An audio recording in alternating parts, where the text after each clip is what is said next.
أعوذ بالله من الشيطان الرجيم. بسم الله الرحمن الرحيم. السلام الله عليكم ورحمة الله وبركاته. Waalaikumsalam warahmatullahi wabarakatuh. Bismillah abtadi wa bi kitabillah abtadi wa bi sunnati Muhammad Rasulillah abtadi. Bismillah syafi, bismillah kafi, bismillah muafi, bismillahillazi la yadurru ma'asmihi syai'un fil ardi wa la fis samai wa huwas samiul alim. Bismillahirrahmanirrahim. Alhamdulillahil qail qad aflaha man zakkaha wa qad khaba man dassaha. Ya ayyatuhan nafsul mutmainnah irji'i ila rabbiki radiyatan mardiyah fadkhuli fi ibadi wadkhuli jannati. Salawatullahi wa salamuhu ala sayyidil mursalin Muhammad sallallahu alaihi wasallam wa ajma'in wa man tabi'ahu bi ihsan ila yaumiddin. Amma ba'd, fa ya ibadallah ittaqullah wattaqullah.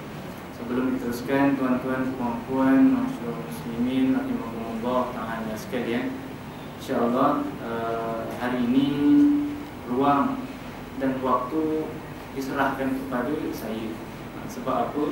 Atas uzur-uzur yang disebutkan oleh Haji tadilah, macam itulah agaknya kita menggantikan Ustaz Naim Fatih Naim.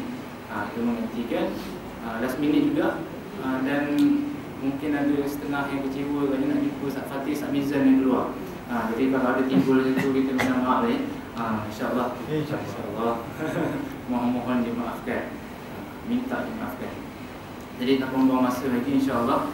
Awalan hayya bina nashkurullah ta'ala allazi qara'na ni'matan wa hidayatan hatta nastati'a ayajtami'a fi hadzal makan fi hadzal musallam. Awalan salawat wassalam, salawat serta salam kita lempaskan kepada pencipta kita Allah Azza wa Jalla. Allahu la ilaha illa huwal hayyul qayyum la ta'khudhuhu sinatun wa la naum. Ila akhir, insyaallah. Allah yang menjadikan kita dengan sesempurna kejadian berbanding dengan kejadian-kejadian yang lain. Ini kita dah sempurna pun kita tak menyempurnakan diri kita. Kerana apa? Kerana tidak menggunakan akal fikiran dengan baik, sampai anjing pun dipegang, tuan-tuan dan puan sekalian. Itu salah satu ciri manusia sempurna yang tak sempurna. Salah satu cirinya macam tu lah. Lepas ni efek daripada itu, tuan-tuan dan puan, selepas daripada kejadian atau peristiwa tersebut, budak sekolah pegang anjing, orang rumah pegang anjing, anjing pun tak pegang diri sendiri, tuan-tuan dan puan sekalian. Tapi itulah hakikat kejadian. Bila mana jahil kita, bila mana tidak ada ilmunya kita, maka akan jadi seperti inilah. Na'udzubillah min zalik. Lepas ni masjid surau semua kosong. Suruh pegang pada anak yatim, tak nak, dia pergi pegang anjing. Lepas ni masuk surau pula, bawa anjing, tuan-tuan puan sekalian. Dah orang tak nak datang surau, orang tak nak datang masjid. Rumah dekat-dekat, jalan 3-4 kaki, bergolek jatuh pun sampai masjid, tuan-tuan puan pun tak datangkan diri ke masjid. Jadi kita jauhkan niat doa, mudah-mudahan kita jauh dari hal tersebut. Saniyan suratan wa salaman ila syafi'ina wa habibina wa zuhrina wa maulana Muhammad allazi qad ja'ala an-nas minaz zulumati ila nur wa kadzalika ila siratal mustaqim. Yang keduanya, tuan-tuan puan-puan calon ahli syurga insya-Allah. Keduanya rasa syukur juga harus kita lemparkan kepada junjungan besar Nabi Muhammad atas peristiwa yang baru berlaku ini, yang peristiwa Ma'al Hijrah. Perjuangan Nabi nak menaikkan Islam tidak semudah yang kita sangka, tuan-tuan puan-puan. Harus berjumpa, harus bergelumang dengan darah dan sebagainya untuk menegakkan syiar Islam. Tapi bila mana jadi bila mana kita umat akhir zaman ini mengaku pengikut Nabi, tidak menghargai jasa Nabi, tidak menghargai jihad Nabi, tidak menghargai perjuangan Nabi, maka kita tidak boleh, kita tidak layak dipanggil seorang Muslim, tuan-tuan puan-puan sekalian. Tidak ada tolak banding perjuangan kita sekarang dengan perjuangan Nabi dulu. Jadi harus kita syukuri. Alhamdulillah berkat perjuangan Nabi, ada yang nak memperjuangkan Islam, kita dapat melihat Islam sampai seperti ini walaupun banyak dugaan dan cabaran, insya-Allah. Jadi tuan-tuan puan-puan sekalian, tajuk kuliah kita pada malam hari ini adalah sambungan daripada nasihat-nasihat yang lepas. First saya datang, saya bawa 3 nasihat pertama. InsyaAllah yang kali ini kita bawa tambahkan pula 4. Daripada 3 tambah 4 jadi 9. 4 lebih 7 kan? Minta maaf, naik dulu rumah. 3 tambah 4 jadi 7. Jadi insyaAllah lah, daripada sedikit bertambah jadi banyak, daripada banyak bertambah jadi lebih banyak, daripada lebih banyak bertambah menjadi tinggi ilmu kita, insyaAllah. Tapi sebelum kita teruskan, ingin saya bahas sedikit tentang jihad, tentang hijrah yang baru berlaku semalam, 25 hari bulan Sabtu. 25 hari bulan kita sekarang termasuk dalam bulan Muharram 1436 Hijrah. Alhamdulillah ya, 1400 lebih dah Nabi berjuang dari Islam, Nabi berhijrah daripada Mekah ke Madinah.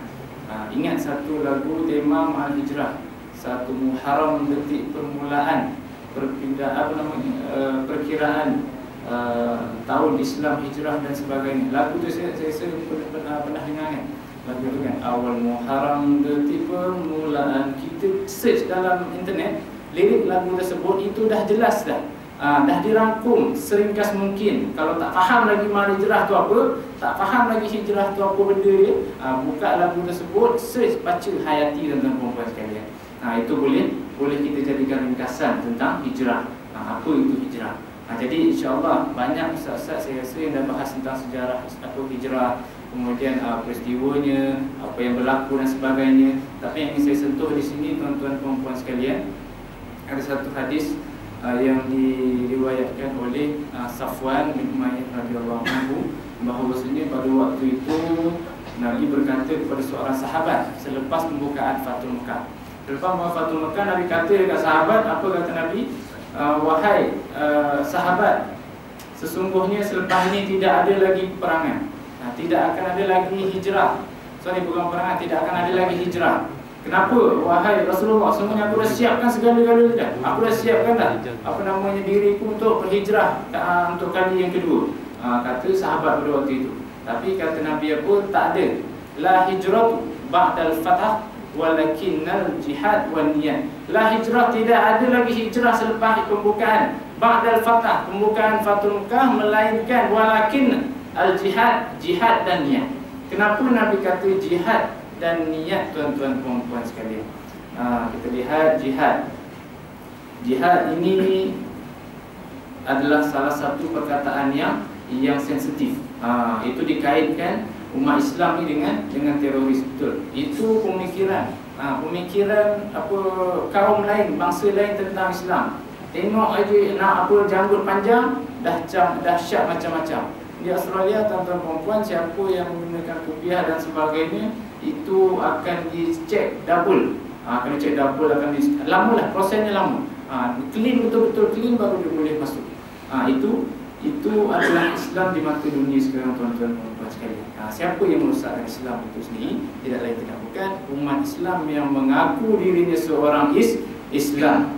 Harusnya seorang Islam itu adalah seorang yang berpegang kepada ajaran Islam. Islam itu sendiri bermaksud selamat. Salama yusalimu, selamat. Tapi kalau kita anut Islam, kita tak selamat, itu berarti kita tidak lagi berpegang kepada ajaran-ajaran Allah Ta'ala, tuan-tuan perempuan sekalian. Jadi apa itu hijrah? Hijrah adalah berpindah. Kharaja yakhruju. Kita keluar daripada suatu keadaan menuju keadaan yang lebih baik. Contoh, kita dulu duduk rumah kayu. Kita keluar daripada rumah menuju rumah batu, tuan-tuan perempuan.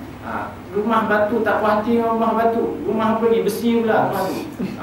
Tak puas hati dengan rumah besi, rumah apa? Aluminium. Semua rumah dia try. Untuk apa? Untuk merasakan perubahan di setiap kawasan. Dan itu adalah hijrah. Hijrah itu pindah sebenarnya. Hijrah itu adalah keluar daripada hal yang lama menuju hal yang baru. Hal yang lama dalam konteks hal yang buruk, hal yang baru dalam konteks di sini adalah hal yang atau perkara yang lebih baik, tuan-tuan perempuan sekalian. Itu adalah hijrah. Jadi kita dah faham faham apa itu hijrah, kita pergi pula kepada poin yang kami jelaskan di dalam hadis ini adalah hijrah ba'dal fatah walakinan jihad. Jihad itu apa tuan-tuan dan puan sekalian? Jihad ini adalah memerangi, perang. Kita memerangi segala sesuatu berdasarkan hukum syarak, berdasarkan hak dan juga batil. Yang hak kita tegakkan, yang batil kita musnahkan. Bila mana kita tegakkan hal-hal seperti ini, dan itu termasuk salah satu daripada jihad. Menuntut ilmu juga termasuk dalam jihad, tuan-tuan dan puan sekalian. Sebab apa? Sebab kita berperang dengan kebodohan yang berada dalam diri kita. Jadi sebab itu orang yang tidak mendekatkan diri dengan masjid, rumah Allah dan sebagainya, orang itu termasuk orang-orang yang rugi. Cerita pasal rugi, teringat saya satu video budak kecil daripada Indonesia. Dia pernah tengok video tu kan? Tentang Al-Quran. Dia kata tiap hari dengar MP3, tiap hari dengar lagu, tak ada masa nak dengar alunan Al-Quran, rugi, kata budak. Budak tu umur berapa? 10, 11 dia tu ke? Lebih kurang. Tiap hari main game, tak ada masa nak belajar Al-Quran, rugi, kata dia macam tu. Apa lagi dia kata? Main bola tiap-tiap hari, tak ada masa nak luangkan diri dengan Al-Quran, rugi. Boleh faham kekasih, tak boleh faham Al-Quran, rugi, kata budak tu, tuan-tuan perempuan. Agak-agak malu tak kita dengan budak tu? Malu, kalau saya sendiri pun malu. Kalau dia boleh berkata seperti itu, kita apatah lagi, tuan-tuan perempuan sekalian. Sama-sama kita muhasabah, insya-Allah. Jadi jihad adalah berperang, memerangi segala sesuatu. Salah satu tadi adalah menuntut ilmu. Menuntut ilmu termasuk juga dalam jihad. Kenapa? Memerangi kebodohan dalam diri kita. Jadi setelah kita faham definisi jihad, kita pergi kepada poin-poin yang saya rangkumkan pada malam hari ini, insya-Allah, serba ringkas. Yang pertama, tuan-tuan perempuan, jihad kita sekarang masih belum selesai.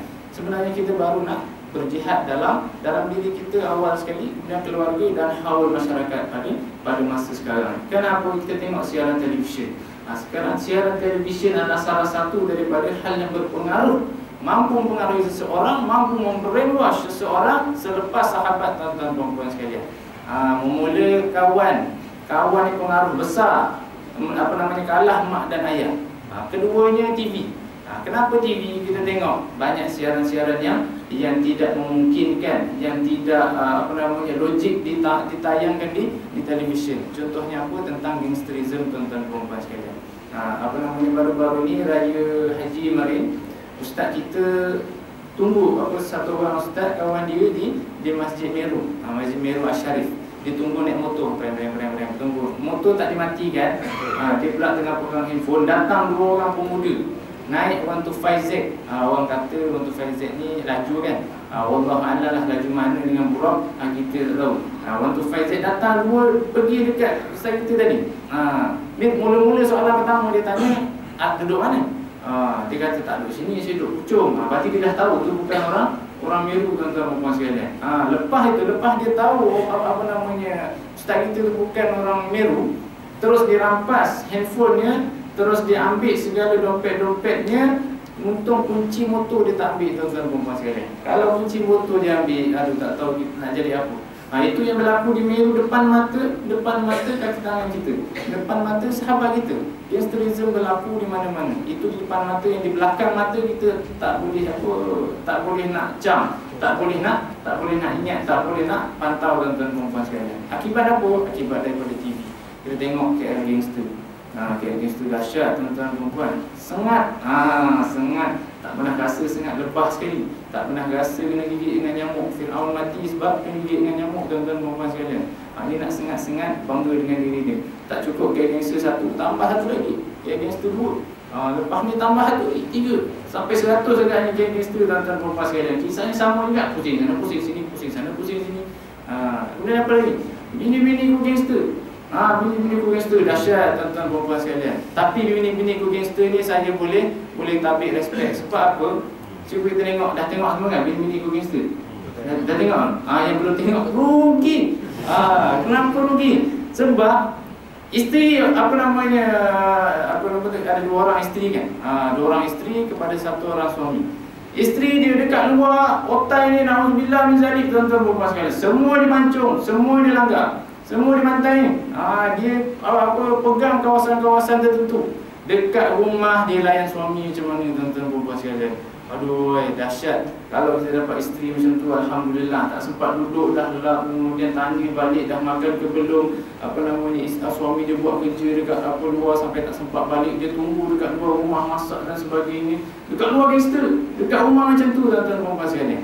Punya hormat dengan suami. Ini bolehlah kita ambil iktibar satu. Walaupun banyak juga keburukannya, tapi bolehlah kita ambil iktibar satu. Kemudian kita nak jelaskan di sini, banyak siaran televisyen yang bertolak belakang dengan kehidupan Islam sebenarnya. Banyak, tapi antara itu satulah Bini Gangster, Tanah Kubur, apa lagi. Banyak lagi kejadian-kejadian. Khawatir TV9 tu bagus juga. Khawatir tu dia pusing satu dunia.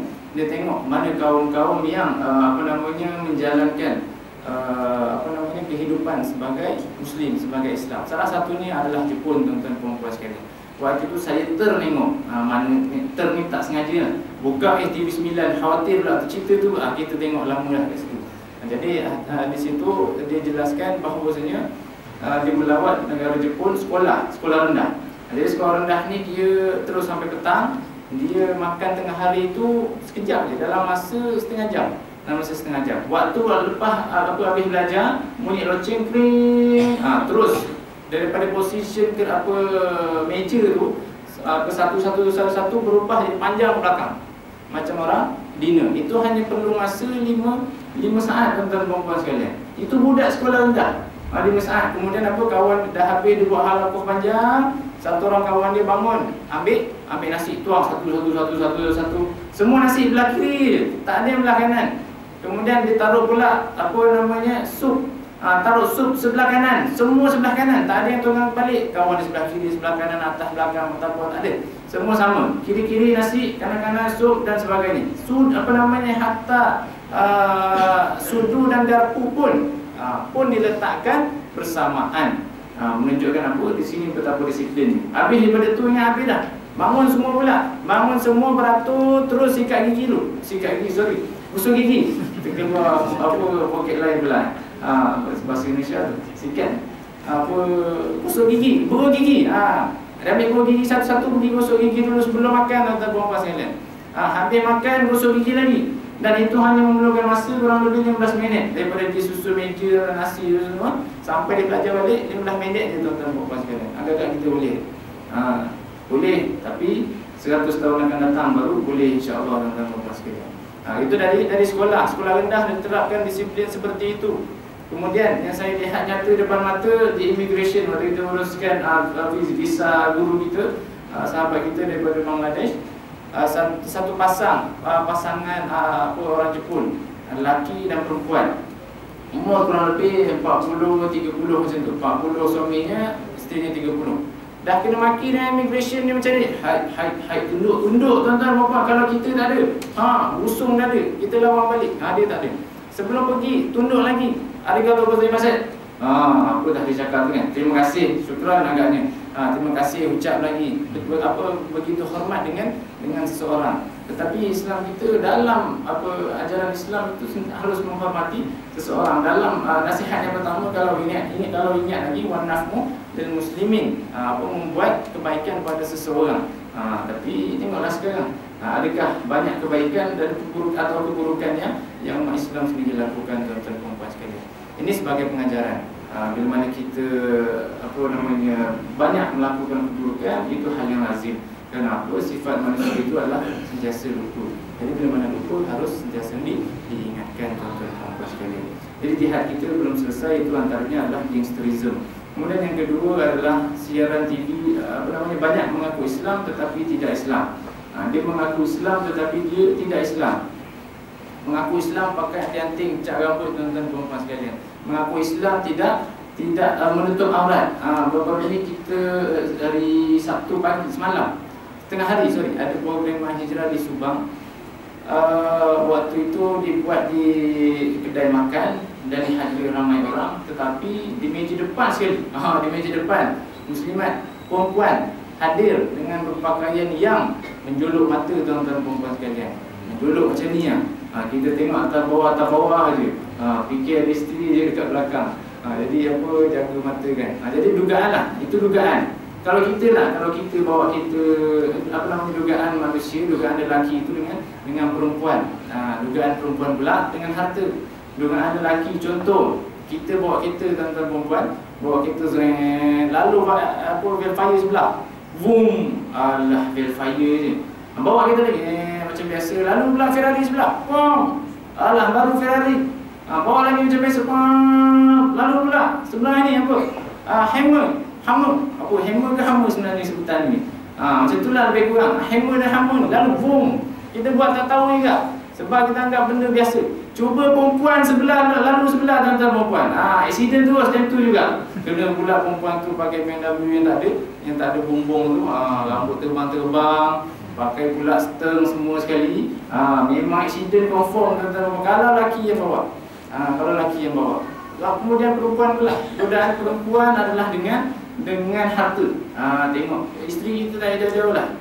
Bukan isteri saya tak macam tu. Isteri orang lain lah. Jadi contoh, kita tengok jiran sebelah beli peti ais baru.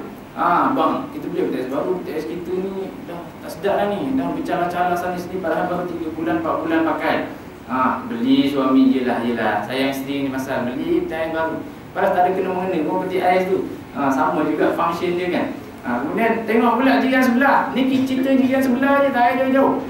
Jiran sebelah beli kereta baru. Bang, kereta kita tayar ni dah pancit bang. Belilah kereta baru. Jiran sebelah beli kereta baru. Punya sayang isteri beli kereta baru. Padahal dia tukar tayar dah settle masalah tentang perempuan sekalian. Nak juga tukar, nak challenge orang sebelah. Perempuan lah khususnya. Tapi bukan perempuan yang kat sini, perempuan yang kat Zimbabwe saja. Bukan kat Malaysia. Kat Malaysia alhamdulillah semuanya baik. Jadi kita balik lagi. Kemudian besoknya kemah besar-besar ada dekat rumah jiran sebelah. Tanya ni buat majlis apa dekat sebelah ni? Tanya jiran kan. Konon baik. Buat majlis apa kat sebelah ni? Majlis ini walimatul urus. Isteri baru nombor 2. Si suami pula balas. Tak nak minta isteri baru. Peti ais minta, kereta minta, semua minta, dan isteri baru tak minta pula tuan-tuan perempuan sekalian. Ini adalah contoh. Perempuan tidak akan berminat dengan hal-hal yang lain kecuali harta, dan ini adalah fitrah. Kemudian lelaki pula sebaliknya dengan lawan jenis. Sebab itu muslimat tu semua dekat belakang, jalan pun dekat belakang, solat pun dekat belakang, jadi makmum, dia tak boleh jadi imam. Kalau perempuan muslimat jadi imam, lingkuplah surau dan masjid jemaah pada waktu itu tuan-tuan perempuan sekalian. Baru angkat takbir, mata kita tak kelip-kelip. Baru angkat takbir, Allahu Akbar. Macam ni tak kelip, tuan-tuan, khusyuk. Kalau perempuan jadi imam. Itu adalah contoh. Banyak mengaku Islam tapi tidak Islam. Salah satunya tadi adalah tidak mengamalkan yang namanya ajaran Islam dalam kehidupan. Kemudian itu adalah jihad salah satunya yang boleh kita ringkaskan pada malam hari ini. Kemudian yang kedua kita ambil adalah niat. Niat ba'dal fatah walakin al-jihad wa niat. Niat yang kedua dijelaskan oleh Nabi itu adalah satu yang boleh saya rangkum di sini adalah kita perbaiki niat kita tiap-tiap hari. Kita tajdid niat kita tiap-tiap hari kerana apa? Segala ibadah kita berawal daripada niat. Solat daripada niat. Kemudian saum daripada niat. Zakat niat, infak niat, wudu niat, segala-galanya daripada niat. Kenapa Allah letakkan niat nombor 1 tuan-tuan perempuan sekalian? Sebab itu Allah kurniakan kita akal fikiran yang membezakan kita dengan hayawan, yang membezakan kita dengan binatang, yang membezakan kita dengan haiwan ternak. Akal fikiran. Mereka ada juga otak. Kucing ada otak tuan-tuan perempuan sekalian. Kambing pun ada otak, lembu ada otak, tapi dia orang tak ada akal. Bila kita buat hal yang luar biasa, salah satunya adalah bila mana buat hal terkutuk, lempar janin dekat tempat sampah, lempar janin dekat rumah orang dan sebagai longkang dan sebagainya. Bila kita lakukan hal seperti ini, kita sama bahkan lebih teruk daripada hayawan. Hatta kucing sekalipun, walaupun dia tak kenal siapa bapa dia tak kenal siapa yang buat dia sampai macam tu sekali, dia jaga anak dia baik-baik tuan-tuan perempuan sekalian. Kerana apa? Itu adalah fitrah seorang ibu dengan anak. Tapi yang namanya manusia bila mana dah hanya dengan lautan asmara, maka jadi seperti itu. Semuanya kata Sayyidina Umar radhiyallahu anhu bahawasanya ada 4 lautan yang berada selama kita masih hidup. Yang pertama adalah lautan dosa. Lautan dosa ini berlaku bila mana kita berada di alam dunia yang fana, tuan-tuan dan puan sekalian. Banyak dosa yang kita buat ke atas dunia ni. Sebab itu banyak cara juga Allah turunkan nak singkirkan dosa. Salah satunya adalah wuduk, kemudian berzikir, kemudian ingat kepada Allah Ta'ala dan sebagainya. Cukup daripada itu, insya-Allah dosa-dosa kita akan mudah dihapuskan oleh Allah Ta'ala. Kemudian yang kedua adalah lautan syahwat. Zuyyina linnasi hubbus syahawat. Semuanya hiasan dunia adalah syahwat, tuan-tuan perempuan sekalian. Syahwat daripada siapa? Minan nisa. Perempuan juga pertama sekali Allah beritahu. Jadi yang nama perempuan ni harus hati-hati. Kerana apa? Kebanyakan daripada penghuni neraka adalah daripada kaum wanita. Jadi sama-sama kita jaga isteri kita, sama-sama kita jaga anak perempuan kita, sama-sama kita jaga adik perempuan kita jaga segala-gala yang berasal daripada perempuan. Mudah-mudahan apa? Mudah-mudahan mereka terhindar daripada azab api neraka, tuan-tuan dan puan sekalian. Yang keempat adalah lautan umur. Dalam yang waktu pertemuan kemarin juga kita jelaskan bahawa hidup kita adalah salah satu anugerah yang paling besar Allah beri kepada kita. Nikmat paling besar Allah beri kepada kita. Kalau kita kaya macam mana pun tak hidup, sama je tuan-tuan dan puan sekalian. Ilmu kita tinggi macam mana pun kita mati, sama juga tidak bermanfaat kepada manusia sebab kita dah mati. Kita tak boleh nak menyampaikan, mengeluarkan ilmu tersebut. Jadi lautan umur adalah hidup. Jadi kita hidup itu harus kita hargai hidup kita, kerana kita pun tak tahu bila mana kita mati, tuan-tuan dan puan sekalian. Selama hidup, selama menghembuskan nafas, selama menghirup oksigen yang free daripada Allah Ta'ala, harus kita manfaatkan sebaik mungkin. Baru ada timbal balik, baru ada give and take and give. Allah bagi kita beri kepada Allah Ta'ala. Allah minta banyak daripada perempuan, ibadah haji kepada dia cukup dah. Ingat pada Allah dah cukup dah.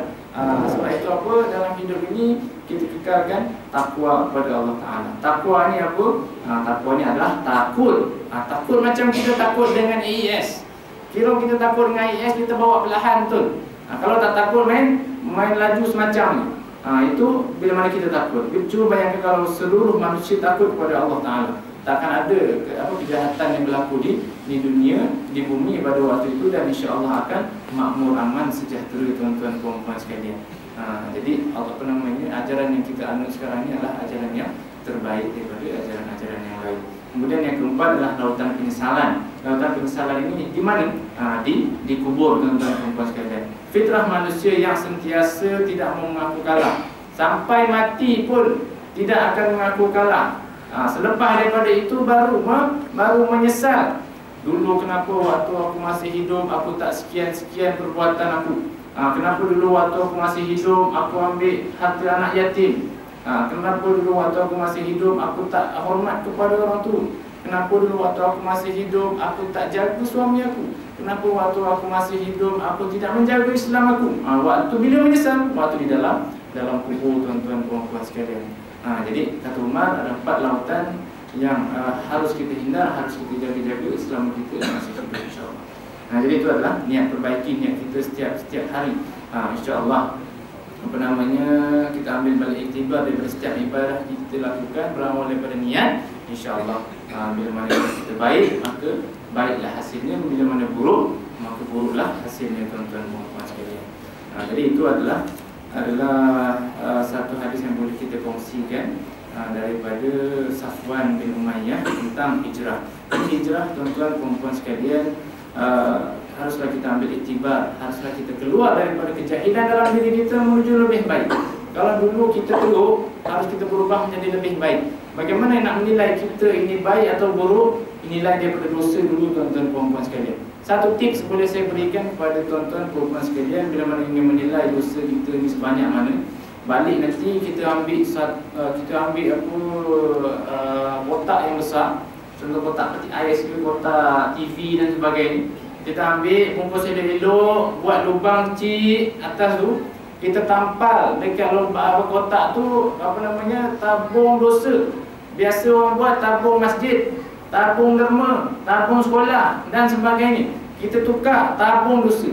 Taruh dekat rumah, dekat bilik. Kita amal setiap kali kita keluar daripada rumah, kita bawa memo kecil. Setiap kali kita buat dosa, alamak tertipu orang, tulis kat situ.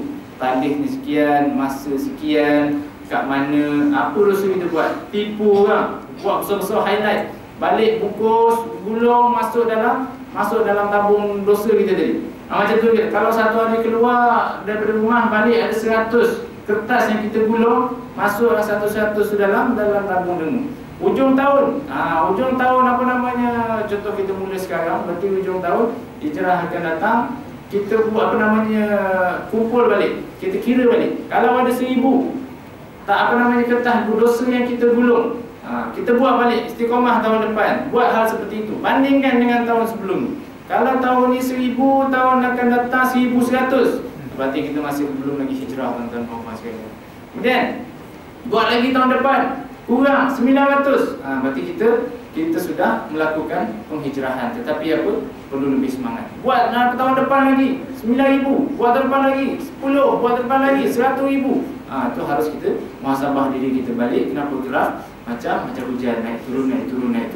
Harus kita muhasabah balik, tuan-tuan dan puan sekalian. Jadi itu adalah hal hijrah sebenarnya. Jadi sejarah boleh kita buka Google, kita baca balik Ma'al Hijrah. Salah satunya liriknya adalah lagu tema Ma'al Hijrah. Jadi kat YouTube pun boleh. Kita hayati betul-betul lirik tersebut. Itu dah jelas dirangkum tentang peristiwa hijrah.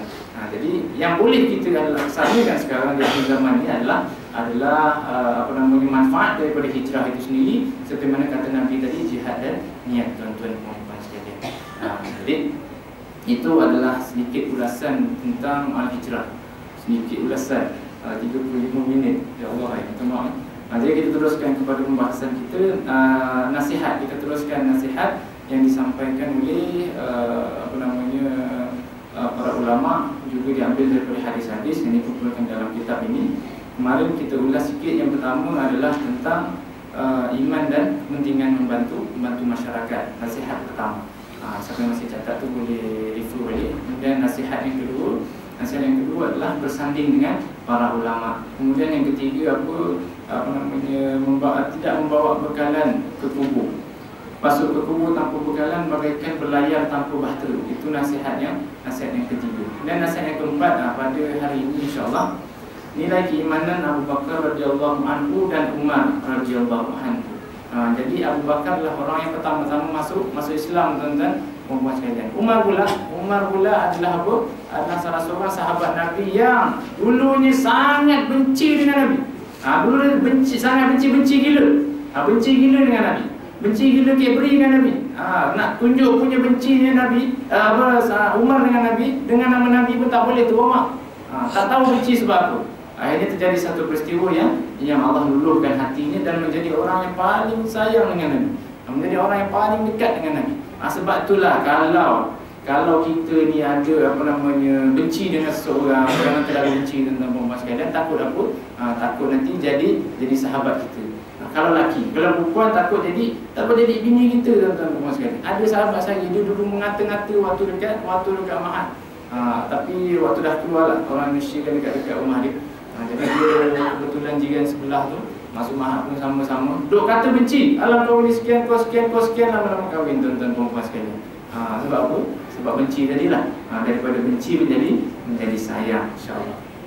Jadi nilai keimanan Abu Bakar radhiyallahu anhu dan Umar radhiyallahu anhu, bahawasanya memetik riwayat daripada Syekh Abdul Muhti As-Samlawi, diriwayatkan daripada Umar radhiyallahu anhu, sesungguhnya Nabi SAW bertanya kepada malaikat Jibril. Nabi tanya kepada Jibril, wahai Jibril, sebutkan kepadaku tentang kebaikan Umar. Sifli hasanati Umar. Faqala, kemudian berkata Jibril apa? Lau kanatil bihar midadan wa syajaru iklaman.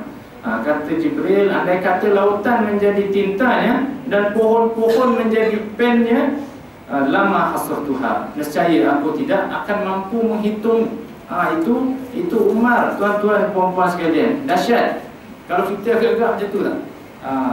Wahai sahabat, sebutkan kebaikan saya. Satu je, suka belanja. Atau budak-budak kecil lah dulu. Kemudian, wahai kawan-kawan, sebutkan kebaikan saya. Satu je, suka senyum. Satu je kita banyak, tuan-tuan puan sekalian. Itu kita manusia biasa. Umar manusia biasa, tapi sebabkan kuat dia memeluk Islam, juga berpegang kepada Nabi dengan sebenar-benar pegangan, sehingga kan Nabi tanya kepada Abu Jibril. Jibril berkata bahawasanya kebaikan Umar itu kalau nak ibarat lautan yang ada dekat dunia ini, dekat bumi ini menjadi tinta, menjadi dakwah, kemudian ranting-ranting kita patahkan jadi pen, takkan mampu nak tulis, tuan-tuan perempuan sekalian. Kemudian Nabi tanya lagi kepada Jibril. Apa pertanyaan Nabi? Faqala sifli hasanati Abi Bakr. Faqala, berkata Jibril bahawasanya Abu Bakar pula. Nabi tanya apa kebaikan, sebutkan kebaikan Abu Bakar. Kemudian kata Jibril apa? Sesungguhnya Umar itu adalah salah satu daripada kebaikan Abu Bakar. Subhanallah, tuan-tuan perempuan sekalian, sahabat Nabi punya kebaikan yang sebanyak itu. Kita agak-agak macam mana, tuan-tuan perempuan sekalian? Muhasabahlah diri kita. Mudah-mudahan kita boleh berhijrah menuju ke kebaikan-kebaikan yang seperti itu. Jadi banyak cerita tentang Abu Bakar dan Umar. Salah satunya adalah yang boleh kita ambil betapa tingginya kebaikan Abu Bakar dan Umar pada waktu itu, menyangkut juga tentang ketinggian pribadi Rasulullah. Ini berlaku sebelum Nabi wafat, tuan-tuan perempuan sekalian. Nabi sakit. Sebelum Nabi wafat, Nabi sakit yang berkepanjangan, saking lama, kita keluar pula bahasa bukit lain. Punya lama Nabi sakit, punya lama Nabi tidak telantarkan diri di rumah, sampai Nabi meninggalkan sahabat, meninggalkan jemaah masjid. Sampai seperti itu. Akhirnya timbul rasa rindu sahabat dengan Nabi. Sebab apa? Sebab Nabi dah lama tak jumpa. Dah lama tak jumpa. Biasa Nabi yang bagi kuliah, biasa Nabi yang khutbah, biasa Nabi yang sebagainya. Ada apa-apa dengan Nabi, ada apa-apa dengan Nabi.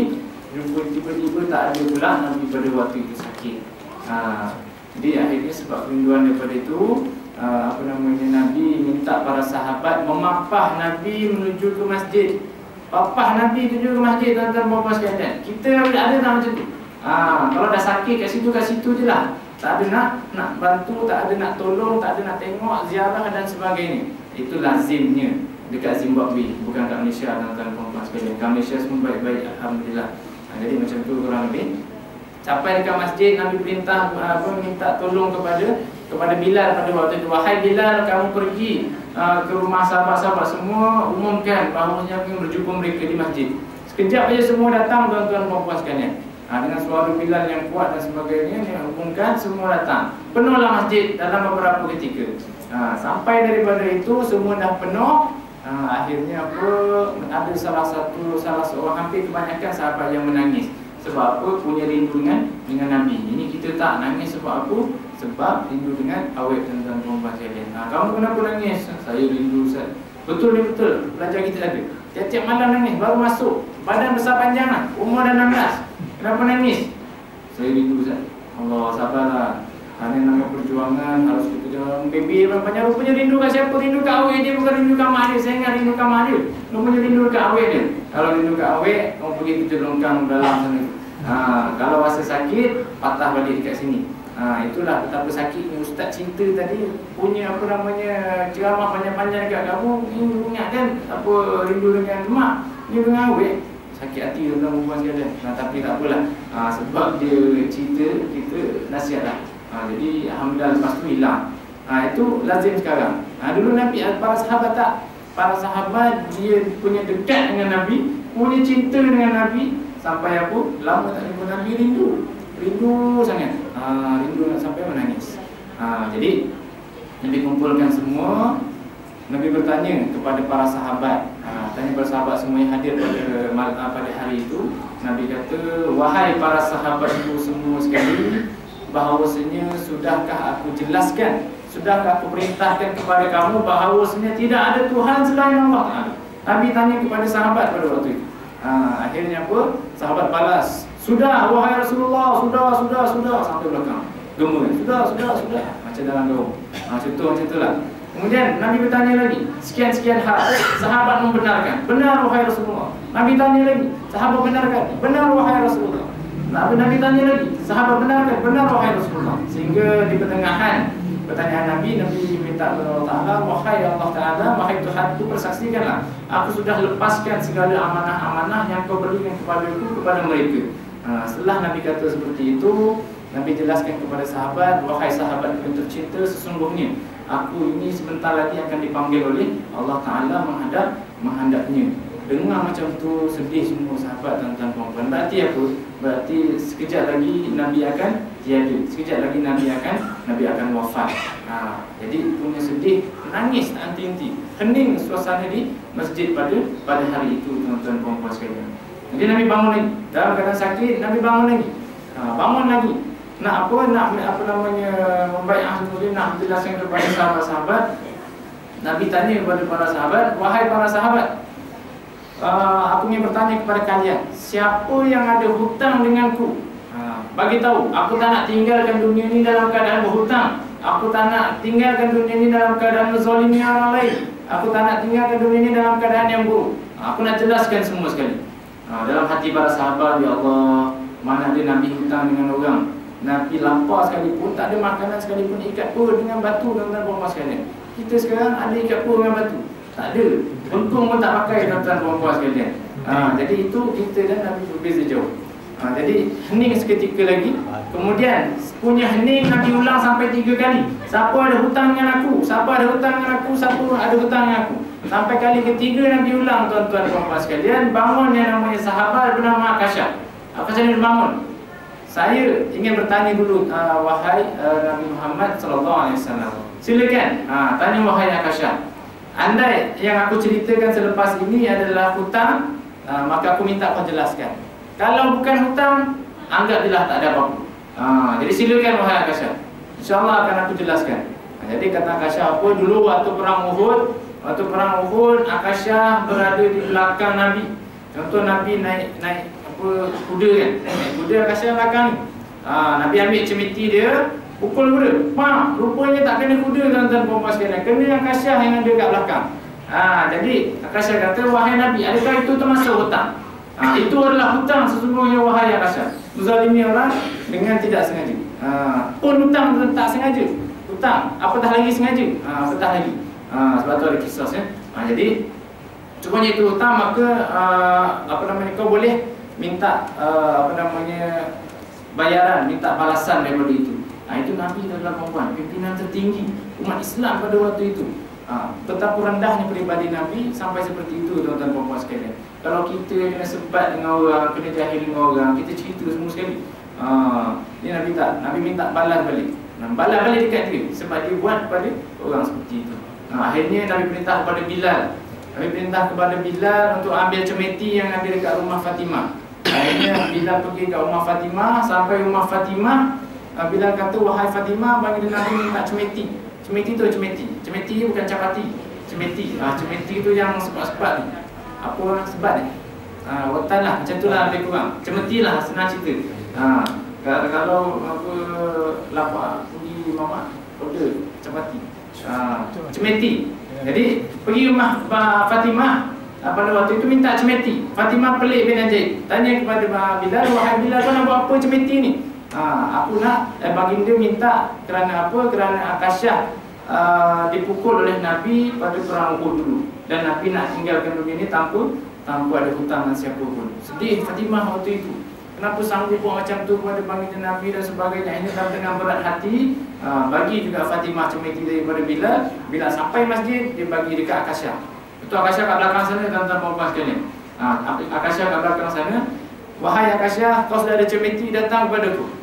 Maka buatlah balasan seperti yang aku buat kepadamu. Ini datang Akasyah di belakang bangun. Dengan riak bangun, dak sampai dekat tengah-tengah bangun Abu Bakar tuan-tuan puan-puan sekalian. Abu Bakar, wahai Akasyah, aku orang pertama masuk Islam. Aku orang pertama yang dekat dengan Nabi. Suka duka Nabi aku yang rasa dulu. Kalau kau nak buat apa-apa dengan Nabi, kau jumpa aku dulu. Kata Abu Bakar macam tu. Dia kata Nabi apa? Wahai Abu Bakar, ini bukan urusan kamu. Ini urusan aku dengan Akasyah. Dengan berat hati duduk. Dengan bengahnya duduk Abu Bakar. Duduk Abu Bakar kat situ. Okey. Datang balik, mari lagi ke depan Akasyah. Pegang. Bangun pula Umar. Wahai Akasyah, Kalau kau berani sentuh Nabi, kau jumpa aku dulu. Dulu aku yang paling benci dengan Nabi. Sekarang aku orang yang paling sayang dengan Nabi. Aku tak sanggup tengok Nabi disakiti. Kalau kau nak buat Nabi seperti itu, buat aku dulu. Aku sanggup jadi galang ganti. Ini kata Nabi apa? Wahai Umar, sama juga, ini bukan urusan kamu, ini urusan aku dengan Akasha. Berhati bengang, duduk si Umar tadi. Ke depan lagi, bangun pula Ali. Wahai Akasha, dalam darah aku ini mengalir darah Nabi. Sepupu Nabi kan Ali bin Abi Thalib. Akhirnya kata Nabi pun sama juga. Ali, duduk Ali. Ini bukan urusan kamu ni, urusan aku dengan Akasha. Ke depan lagi, bangun pula. Bangun letih cerita ni. Bangun pula ke depan. Hasan Hussein, cucu kesayangan Nabi. Cucu kesayangan Nabi. Bangun, nak halang, wahai pakcik nangis-nangis, tolonglah. Ini atuk kesayangan kami. Kami tak sanggup tengok atuk disebat. Sebab pergi cemeti besar, tuan-tuan perempuan sekalian. Besar dahsyat. Biasa umat daripada ekor kuda dan ekor yang panjang. Sebat kuda tu balik. Jadi macam tu. Tak sanggup nak tengok atuknya disakiti. Jadi kata baginda Nabi apa? Wahai Hasan Hussein, cucu kesayanganku, duduklah. Ini urusan atuk dengan Akasha. Akhirnya sampai kat sini tuan-tuan sekalian, Nabi ke atas mimbar kan? Ke atas mimbar, wahai Nabi, kau ke atas, aku kat bawah. Macam mana aku nak sebat kau? Jadi kau turun sekarang supaya aku boleh sebat. Bilal dengar macam tu, mengamuk Bilal tuan-tuan sekalian. Tapi kata Nabi apa? Sabar. Naik ke atas Bilal, papah Nabi turun bawah, dudukkan atas kursi. Baru sekarang sebatlah wahai Akasha. Jangan kau lambat-lambatkan lagi. Kalau kau lambat-lambatkan lagi hal seperti ini, niscaya Allah akan murka padamu. Kata Nabi macam tu. Akhirnya Nabi dah siap sedia nak disebat. Wahai Nabi, dulu waktu kau pukul cemeti ke kuda, aku tak pakai baju. Aku tak pakai baju waktu itu. Jadi aku minta kau buka baju. Tanpa lengah Nabi buka, tuan-tuan sekalian. Waktu Nabi buka, nampaklah tubuh Nabi yang indah, juga ketulan batu yang berada di perut Nabi. Dalam keadaan sakit, Nabi berlapar, tuan-tuan sekalian. Subhanallah, betapa rendahnya peribadi Nabi, seorang pemimpin Islam pada waktu itu. Pemimpin kita macam mana, tuan-tuan sekalian? Tinggi makanya. Roti sini, ayam sini, nasi sini, contoh. Bukan kat Malaysia, tapi dekat Uruguay. Itu contoh. Jadi okey, semua dah, tak ada alasan lagi. Hayun Akasha cemeti tadi dekat belakang, sambil dia hayun, sambil tu juga dia buang cemeti tadi. Dia terus peluk Nabi, tuan-tuan puan-puan sekalian. Menangis Akasha pada waktu itu. Wahai baginda Nabi, siapa yang sanggup melukai dirimu? Wahai baginda Nabi, sungguhnya aku orang yang paling hina sekali kerana buat kau seperti ini. Aku buat seperti ini supaya apa? Aku dapat memeluk erat tubuhmu. Sepanjang hidup tak pernah aku rasa memeluk tubuhmu seperti ini. Kerana apa? Tubuhmu adalah tubuh yang dihindar daripada api neraka. Aku berasa bersyukur dapat memeluk tubuhmu yang untuk yang ke terakhir kali. Dengar macam tu, nangis semua sekali, tuan-tuan perempuan sekalian. Tak ada yang terkecuali, nangis semua sekali, termasuk Nabi. Jadi kata Nabi, wahai sahabat sekalian, sesungguhnya kalau kamu ingin melihat ahli syurga, salah satunya adalah Akasha. Akasha yang sanggup biar diri dia dibuat sebegitu tanpa meminta balasan, hanya untuk meminta peluk Nabi, tuan-tuan perempuan sekalian. Jadi di sini nak tunjuk betapa tingginya keimanan para sahabat. Salah satunya Abu Bakar tadi, yang mendefend Nabi sebegitu rupa. Kalau kita agak macam mana, tuan-tuan perempuan sekalian. Jadi macam itulah kurang lebihnya sahabat-sahabat dulu mendefend Nabi, menjaga Nabi serapi mungkin. Jadi di sini nak bandingkan Abu Bakar dan Umar, sangat berbeza jauh. Sangat berbeza jauhnya. Umar pun lautan, tuan-tuan perempuan sekalian. Lautan punyalah banyak. Nak tulis lagu 7-4 keturunan pun tak habis, tuan-tuan perempuan sekalian. Ini nak gambarkan betapa banyaknya kebaikan sahabat-sahabat pada waktu itu. Tapi dalam hadis ini adalah Abu Bakar dan Umar. Jadi kalau nak tahu lagi, boleh cari buku Sejarah 133 Wira Rasulullah yang diterbitkan oleh Pustaka Hidayah. Itu banyak dijelaskan dalam itu Abu Bakar dan Umar. Jadi ini dijelaskan sedikit. Antara salah satunya adalah kisah tadi, tuan-tuan perempuan. Betapa beraninya sahabat mempertahankan Nabi, memperjuangkan tidak apa namanya bersesuaian dengan human right. Seorang pemimpin dipukul agak-agak bersesuaian tak dengan apa hak asasi manusia. Tak sesuai, tuan-tuan dan sekalian. Dan dipertahankan Abu Bakar sampai sedemikian rupa. Nasihat yang keempat, itu sahabat dah macam tu, apatah lagi kita, tuan-tuan dan sekalian. Apatah lagi Nabi. Sahabat dah begitu banyak, apatah lagi Nabi, kebaikannya lebih banyak lagi. Jadi itulah sifat yang harus kita contoh. Tengok balik diri kita, review balik diri kita. Adakah kita sudah melakukan penghijrahan dari segi akhlak sampai sedemikian rupa? Kalau belum, harus kita muhasabah balik, tuan-tuan dan puan sekalian. Itu adalah yang keempat. Subhanallah, baru satu nasihat dah nak dekat habis. Satu lagi nasihat insya-Allah.